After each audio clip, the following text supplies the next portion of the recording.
All right, we're going to finish up on section 11.2. So we talked about a finite series, which is adding up terms in a sequence that has an end. Now, if a sequence has an end, of course you can always add up the numbers in it. I don't care if there's 10 million numbers. You could add them all up. You don't need a computer, but you could do it. What we're going to look at today is an infinite series. If you add up infinitely many things, can you get an answer? And yes, you can. It depends on what you're adding up. Sometimes you can get an answer, sometimes you don't. Well, first thing we have to figure out is when do you get an answer and when don't you? And then if you do, how do you find it? So yesterday was finite, we're going to look at infinite. That's basically what I just said. Sometimes you can add up infinitely many things, and you actually get an answer. Or to be a little bit more specific, you approach an answer. You really never reach it, but you get closer and closer and closer and closer to it.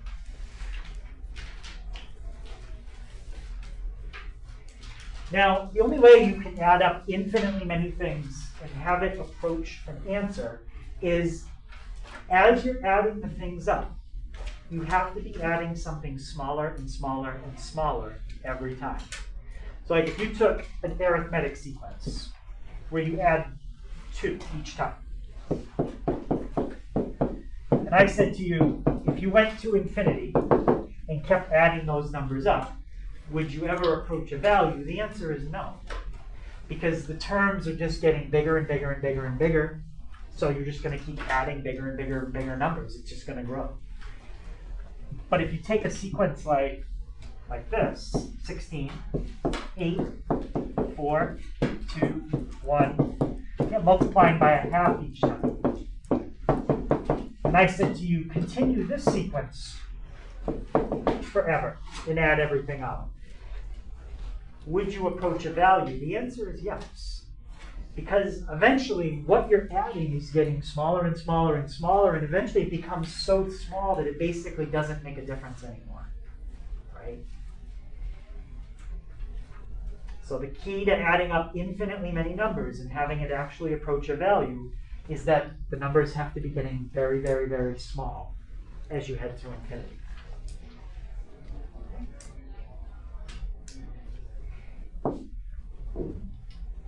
So here's sigma notation for an infinite series. The two main differences from yesterday is on top, now you have an infinity symbol, which means there is no stopping point. And the other thing is when you expand an infinite series, you have to write it with ... at the end. All right, so you might have the first term, second term, third term, a bunch more terms.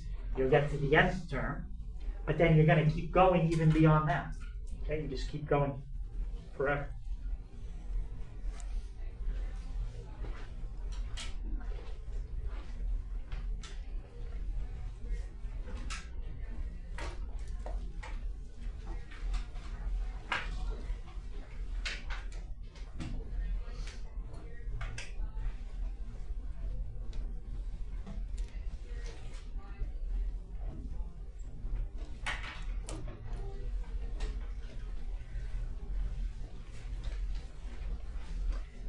So to add up infinitely many things, obviously it's not possible to sit there and physically add them up because there's infinitely many.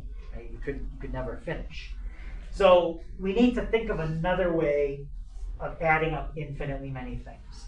And there's two ways to kind of look at it. One, you can look at it graphically and kind of look at a value that you might be approaching.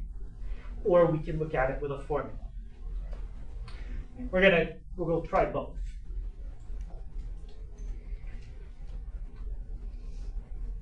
Now, if we do it graphically, we're going to be looking, because if you add up infinitely many things, you never actually reach the value that the answer is, but you get closer and closer to it. Anyone remember what that's called graphically? When you have a value you're getting closer and closer to? Yep. An asymptote. An asymptote. So if we want to add up an infinite sequence graphically, we're going to look for the asymptote of the graph. Where is the graph kind of leveling off? And that's the answer.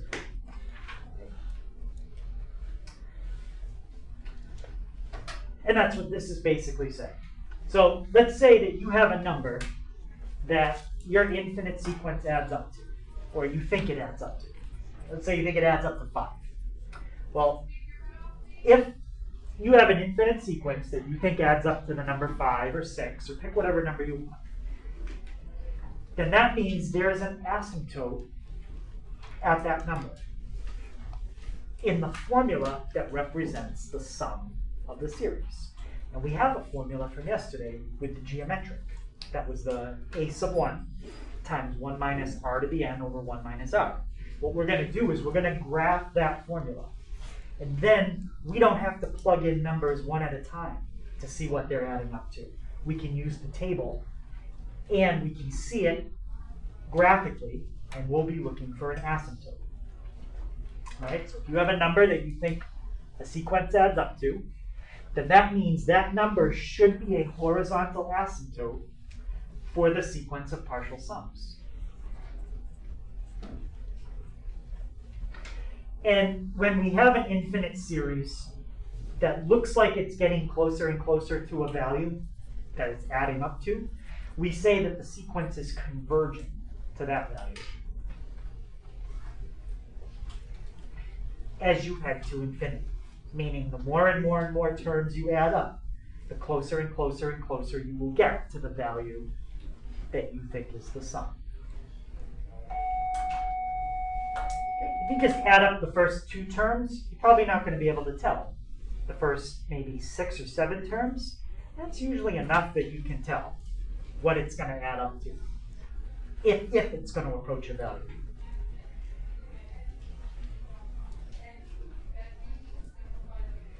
And that number that we're approaching is called the sum. That's why I use the letter S. That's the sum of the series.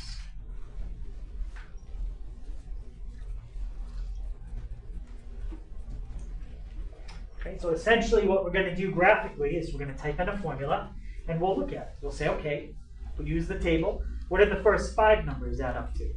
All right, let's do the first 10. Let's check the first 20. And that's usually going to be way more than enough. But we're not going to have to plug in the numbers and do a calculation every time.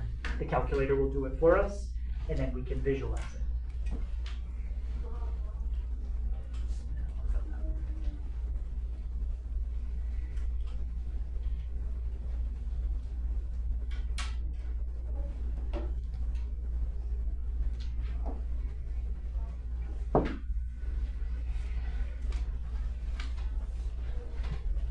So again, technically, an infinite series can't be added up because there's infinitely many numbers, and you can't really do that.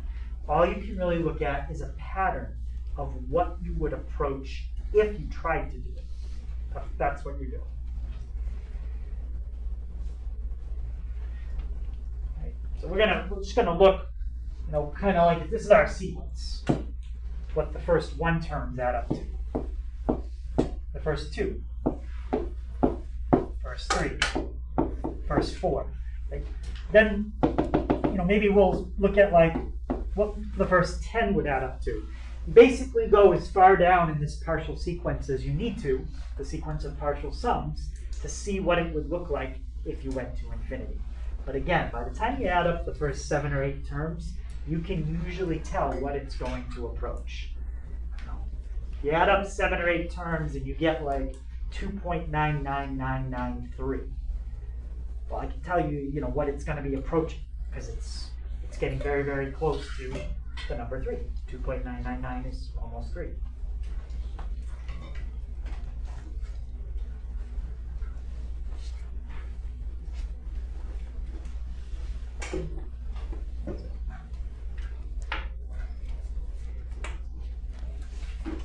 Any question on that idea?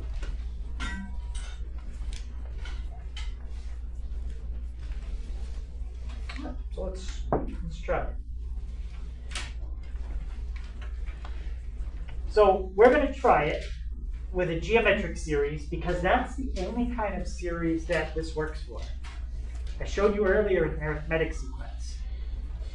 An arithmetic sequence, if you go to infinity, will never converge. Because in an arithmetic sequence, what you add each time is getting bigger and bigger and bigger and bigger and bigger. In a geometric sequence, it could be getting bigger each time, but it also could be getting smaller. And that's the key when it will converge. So here's your sigma notation for a geometric series, and then the expanded notation. Okay, so the first term is usually given to you, or you use the formula to find it. And then to get the next term, you would multiply the one before it by r. And to get the next term after that, you multiply by r again. And then again and again. So you keep multiplying by r. But notice to get the second term, you multiply by r to the first power. The exponent on r is always one smaller than the term you're looking for. So if you were looking for the, I don't know, sixth term in a geometric sequence, think about how many times you would have had to multiply by r to get to the sixth one. 1, 2, 3, 4, 5. You would have multiplied by r 5 times to get the sixth term. That's why the exponent has a -1 on it.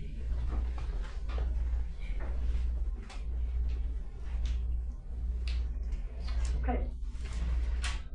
So I want to take this sequence and evaluate what it would add up to if I added every single number up in this sequence, starting with the first term and going to infinity.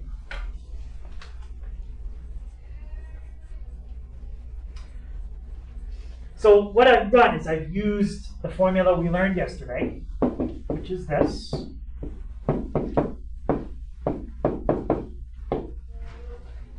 And I already did it out for a few values. I think I did it out for if you add up the first 4 terms, first 5 terms, and the first 6 terms. Remember, that's the first term. That's how many terms you're adding up. And that's what you're multiplying by each time. So just to make sure we know how to figure out a sub 1 and r, if you wanted to get the first term, what number would you plug in for k?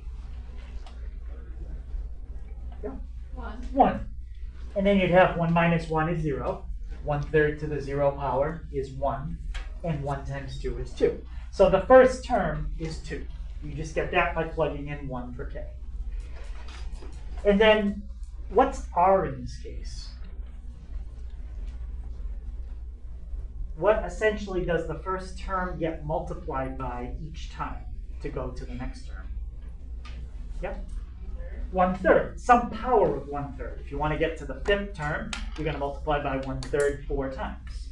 If you want to get to the 10th term, you're going to multiply by 1/3 9 times. So r is 1/3. And it shows it clearly right here. This is always your first term. This is what you're multiplying by each time to get to the next one. So if you want to find what the sum of the first 4 terms would be, fill in 2 for the first term, fill in 1/3 for r, and fill in 4 for n. And if you do that out, I can already tell just by adding up the first 4 terms in the sequence, it adds up to 2.96. What do you think it's getting pretty close to?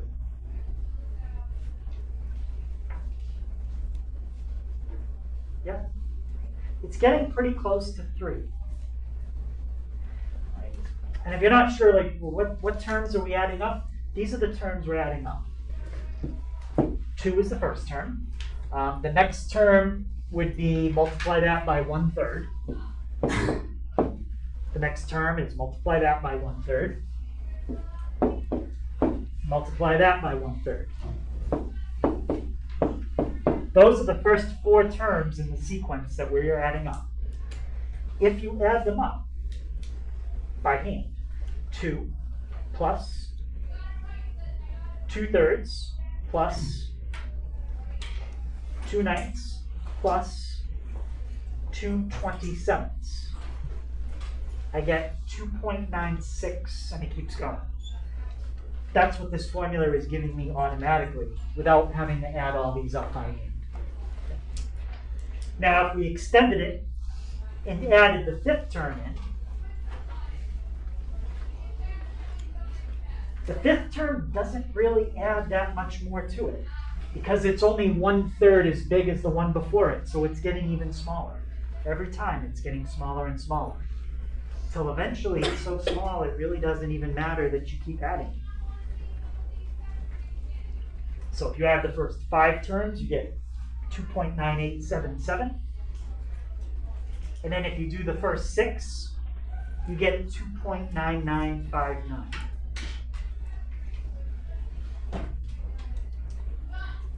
So just by adding the first 6, you can already tell it's approaching 3. And we're going to look at that on the calculator. The thing you have to remember on the calculator, you have to use x for your exponent. Okay, we can't use n. Everything else in our formula is a number. But there are only certain values of x that make sense.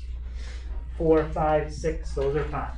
7, 8, 9. You can't use decimals, right? Because it represents adding up a certain amount of things. There's no such thing as adding up 4.6.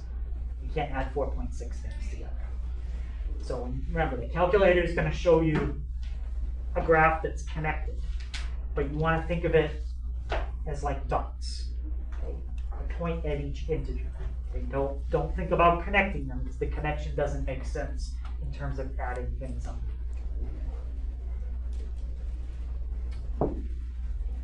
So let's see if we can visualize that.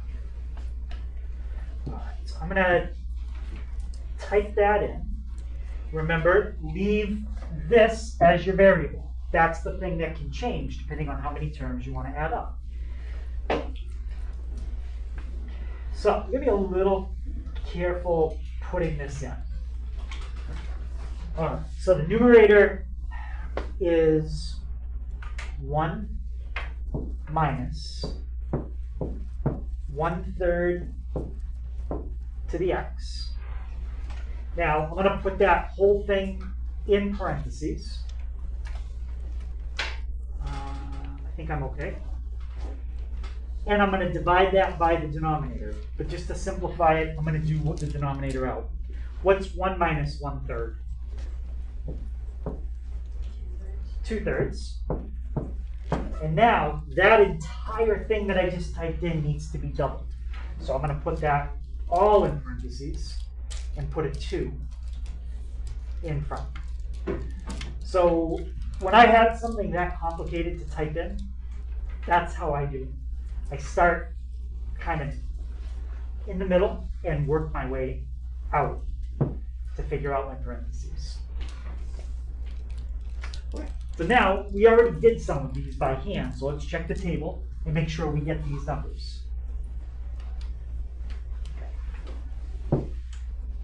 So I need to see what I typed in wrong.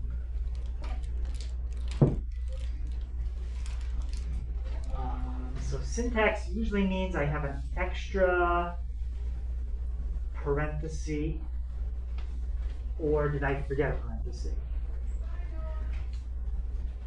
So it's color coded, that always helps. So those are the red ones. Oh yeah, I forgot one. Those are the green ones. That's just another pair. So this last one, I need one more to balance it out. I'm missing that one in the front. And hopefully that should fix it. Good. Okay, so let's make it so I can type in what I wanted to add up. So I'm going to put the independent variable on ask. And let's try the first 4. If we add up the first 4 terms, we get 2.96. And that's what I get, 2.96.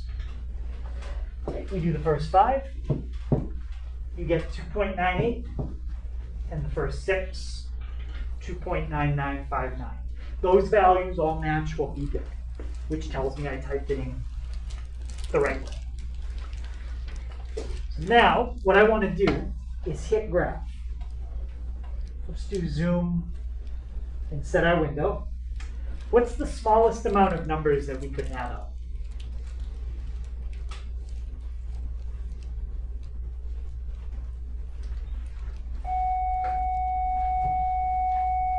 What's the first partial sum we usually start with?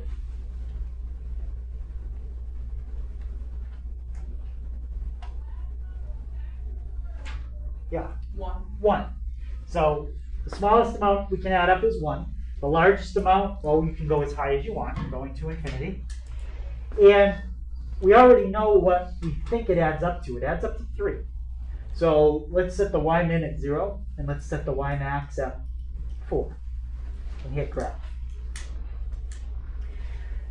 So that graph represents the sequence of partial sums. But remember, it doesn't make sense to connect between the integers. So what you really want to think of this as is, there's the sum of the first 1 terms, 2, because the first term was 2. This is what you get if you add up the first 2 terms. 2 and a third. If you add up the first 3 terms, 4 terms, 5 terms, and so on. You can see by the time you get to the 5th or 6th term, it almost looks like it's horizontal. So this graph does have an asymptote, and we think it's 3, so let's put that in and try it.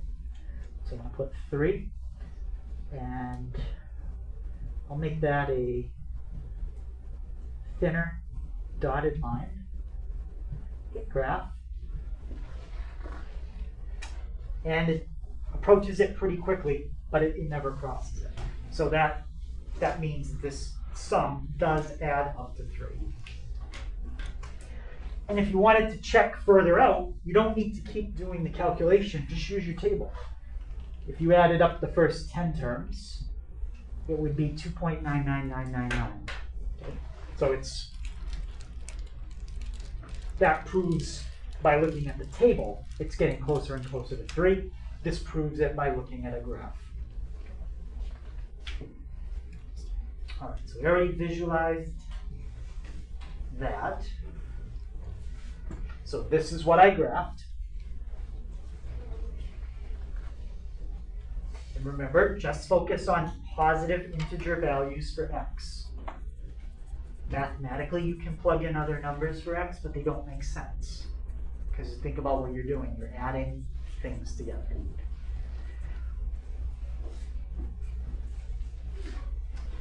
Right. And as you let x get bigger and bigger, that's a good approximation of what happens if you approach infinity. And by the time I got to 10, it's already 2.99999. So if I add up like the first 15 or 16 terms, the calculator is probably just going to say 3, even though it's still approaching it. Yeah. Okay, I have a question. Yeah. Thank you. I was wondering what you put in the calculator again, like if you could show zoom and y equals. So what I put in was that.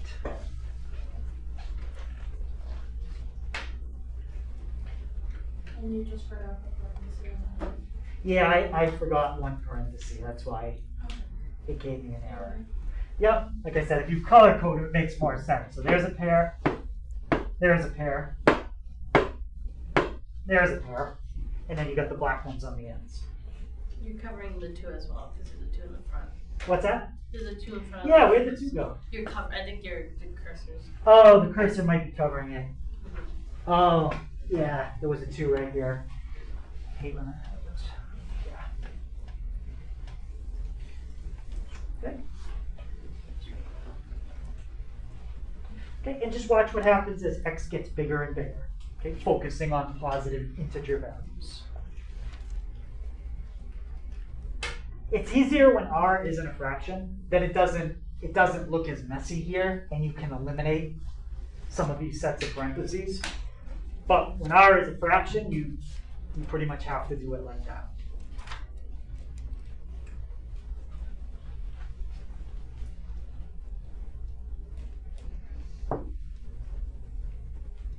All right, so we already did this. Find the sum using a graphical approach. So I'll just let you look at the graph again.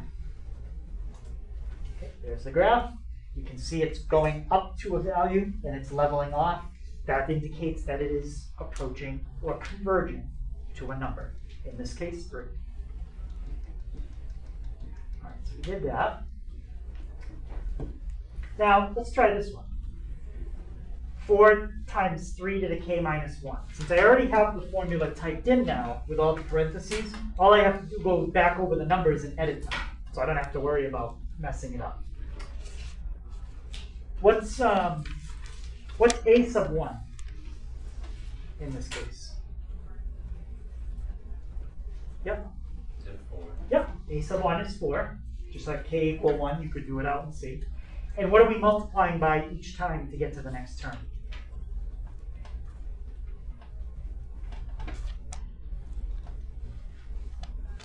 Yep.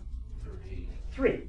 So my first term is 4, and I'm multiplying each time by 3.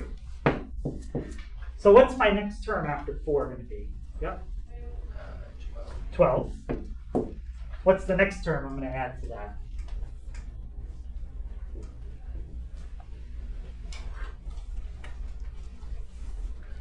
Oh, Brianna?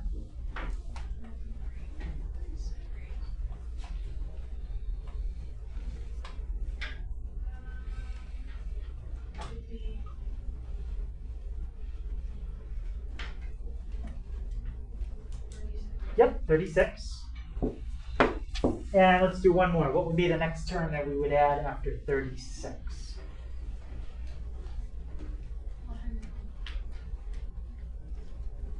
Yep. Is it 108? Yep, 108. What's happening to the terms that you're adding each time? Yeah? They're getting bigger. That's a problem. They're getting bigger and bigger and bigger and bigger. So when we try to visualize this one, do you think it's going to approach a value? Like level off? No, it's not. It's not going to level off this time. So change your first term to 4. Change your r value to 3.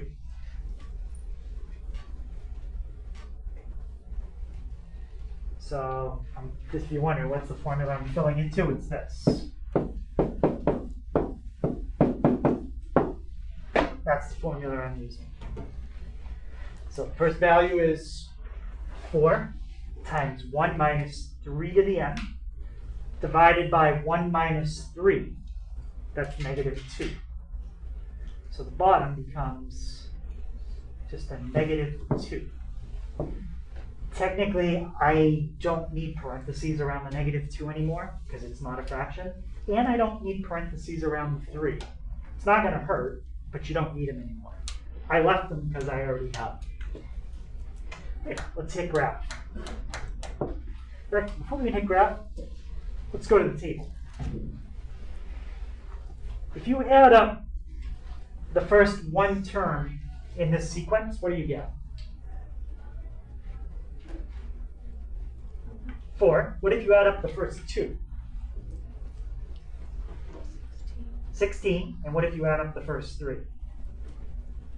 52. 52. So 4, 16, 52. Let's see if that's what we see in the table. Second table. Oops.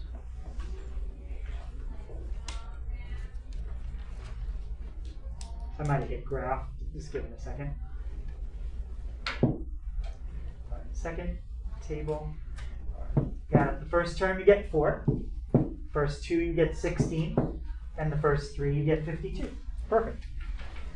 So if you keep going with the table, you can see if you add up the first 6 terms, it adds up to 1,456.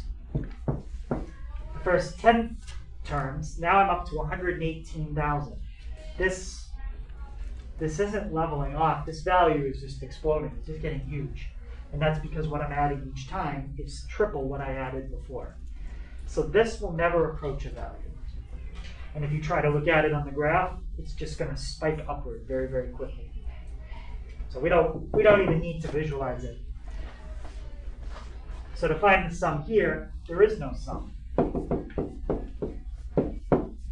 This series diverges. So what value in this do you think controls whether it's going to converge or diverge? Yep. Ratio, like the thing we talked about. Yeah, the ratio, the R value. The R value is what controls whether it's convergent or divergent. What kind of R values do you think would cause it to converge? Yep. Fractions. Like, how about 4/3? No, like less than 1. Less than 1. Anytime R is a fraction less than 1, it's going to converge. If R is bigger than 1, it's going to diverge.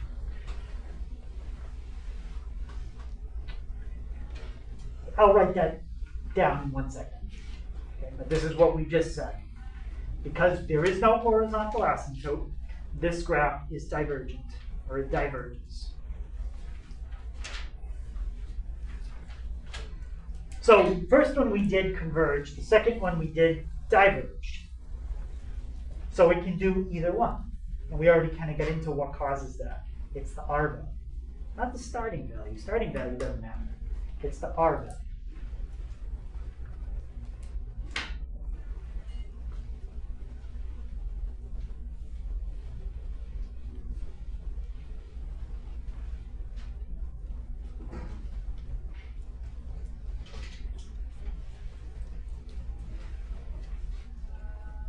So I had some different examples that we could graph and see if they're convergent or divergent. I think you'll be able to tell just by looking at it. So we'll try it that way. So here's the formula we've been using. And I just want to know if it would converge or diverge if you let R be 0.8. What do you think? If R was 0.8, I don't care what the first term is, but if R was 0.8, converge or diverge? Yeah? Converge. Yep, that would converge. How about if R was 0.9? Yep. Still converge, a little bit slower, but each number is only 9/10 the size before it, so it is getting smaller. So that would converge.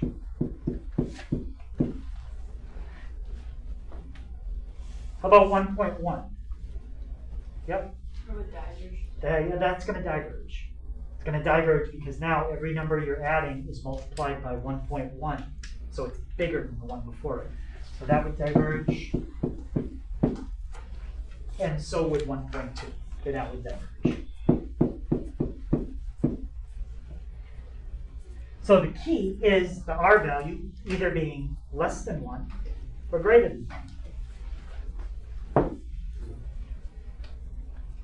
So if the absolute value of R is less than 1, then you will always get a convergent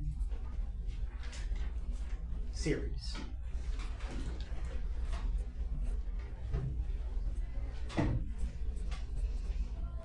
Now, let's think about what it would converge to. We already have the formula for a finite geometric series. Well, there is another formula for an infinite geometric series, and it's based off the finite one. So let's put the finite one back up and kind of reason through what happens in the situation where it's convergent. So here's your formula.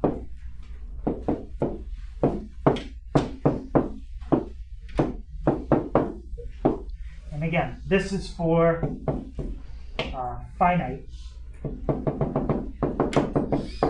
geometric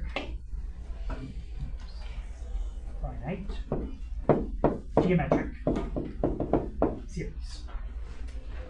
Now, if it's going to converge, we just said that the R value is going to be less than 1. 0.8, 1/3, 0.5, something like that. So I want to see what happens as we let n approach infinity. Specifically, this. Think about if R is a value that leads to something converging, and you raise it to an infinitely big power, because that's what you're doing with infinity. You're letting this n value get huge. What would happen to R to the n?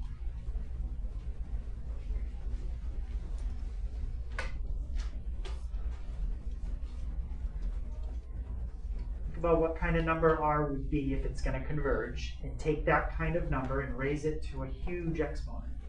Yeah? It would get smaller. Get very small. What would it approach? 0. It would approach 0. An example of a convergent value is let R be a half.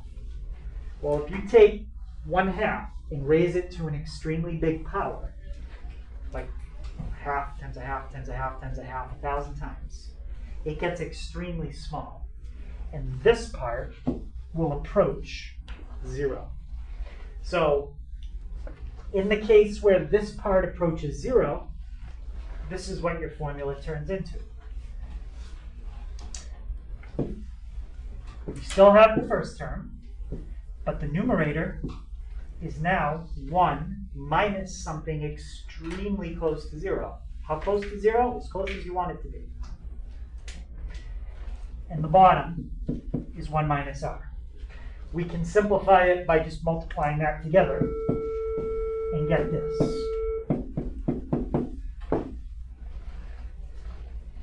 And that's the formula for the sum of an infinite geometric series. A sub 1 over 1 minus R. The infinite formula is actually simpler than the finite one. There's less in it.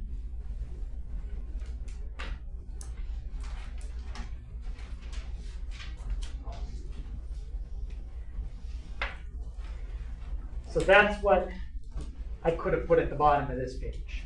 So as n approaches infinity in this formula, and I wrote it like this, the formula turns into that. Now, is R to the n ever really 0? No, but it's as close to 0 as you could ever imagine, so it's close enough.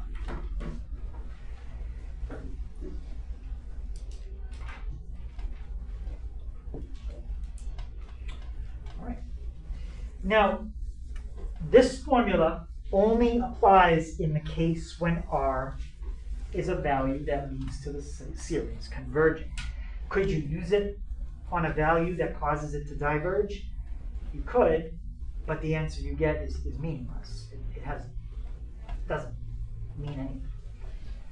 So that formula only applies when it converges. So if we look at this one, is this a geometric series that would be converging?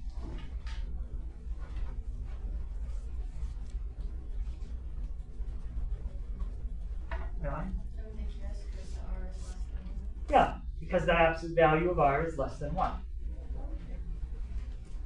So 1/2 is definitely converging. So what's my first term in this case?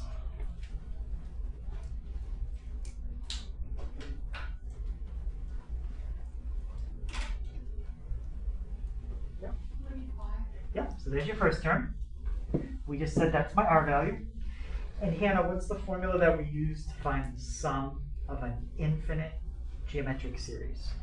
A is 1 over 1 minus R. Okay. So fill this in and find the answer. So this is now taking the place of having to do a graph and look at the table. We don't have to look at the table. We don't have to look at the asymptote and try to find that. We're just going to use this formula instead of graphing. So my first term is 5. And R is 1/2. So what, if you were to add up all the terms to infinity in this geometric series, what would they add up to? Yeah, 10. Right, so your first term is 5, and then the next term is half of that, so 2.5. And then the next term is half of that, and then the next term is half of that, and so on. But if you added them all up to infinity, they would add up to 10. Okay, so they would all add up to 10. And that's it. Okay, so that's the formula for finding the sum of an infinite geometric series. Okay, so that's the homework for tonight. I think it's about the same amount of questions as last night. It's just broken up a little bit.